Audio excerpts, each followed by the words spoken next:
धुळे महानगरपालिका निवडणुकीचा निकाल जाहीर झाला. या निवडणुकीत विविध पक्षांकडून उच्च शिक्षितांकडून उमेदवारी केली गेली. त्यातील काही जण निवडून आले आहे. निवडून आलेल्या उमेदवारांमध्ये डॉक्टर, अभियांत्रिकी, विधी शाखेचे एका राष्ट्रीय खेळाडूचा समावेश आहे. धुळे महानगरपालिकेच्या 74 जागांसाठी निवडणूक घेण्यात आली. त्यात 4 जागा बिनविरोध झाल्या, तर 70 जागांसाठी तब्बल 120 उमेदवार रिंगणात होते. त्यातून निवडून आलेल्यांमध्ये प्रभाग 2 मधून विजयी झालेल्या निशा महाजन या डॉक्टर आहेत, तर प्रभाग 11 मधून निवडून आलेले रोहित चांदवेडे वकील आहेत. प्रभाग 5 मधील कुमेश नांद्रे हे अभियंता आहे. प्रभाग 2 मधून विजयी झालेल्या कविता सोनवणे शिक्षिका आहेत. प्रभाग 12 मधील प्रतीक करपे यांनीही अभियांत्रिकीसह MBA पदवी प्राप्त केली आहे. तसेच ते नाट्यकलावंत आहेत. प्रभाग 18 मधून विजयी चित्रलेखा परदेशी मेकॅनिकल इंजिनियर आहे.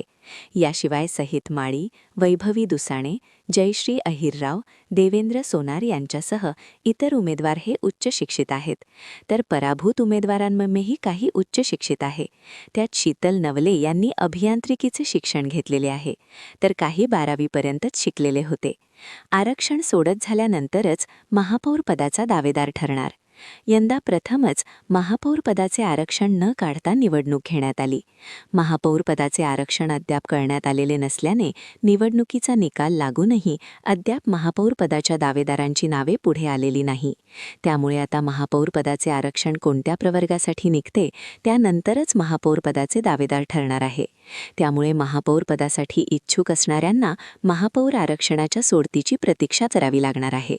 दावेदारमध्ये संजय जाधव, जयश्री अहिरराव, कल्पना काकू महाले, प्रतिभा चौधरी, नागसेन बोरसे, डॉक्टर निशा महाजन, चित्रा परदेशीन, कल्याणी अंपळकर, वंदना भामरे, नंदू सोनार, देवा सोनार हे शर्यतीमध्ये आहे.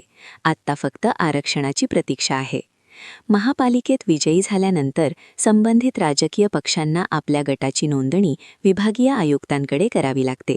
या गटाला मान्यता प्राप्त झाल्यानंतर यानंतर सर्वाधिक संख्या असलेल्या गटाकडून सत्ता स्थापनेचा दावा केला जातो. त्यानुसार महापौर पदाच्या निवडणुकीचा कार्यक्रम जाहीर होऊन महापालिकेत सत्ता स्थापन होते. पुढील आठवड्यात आता राजकीय पक्षांकडून गट नोंदणीसाठी प्रस्ताव दिला जाईल.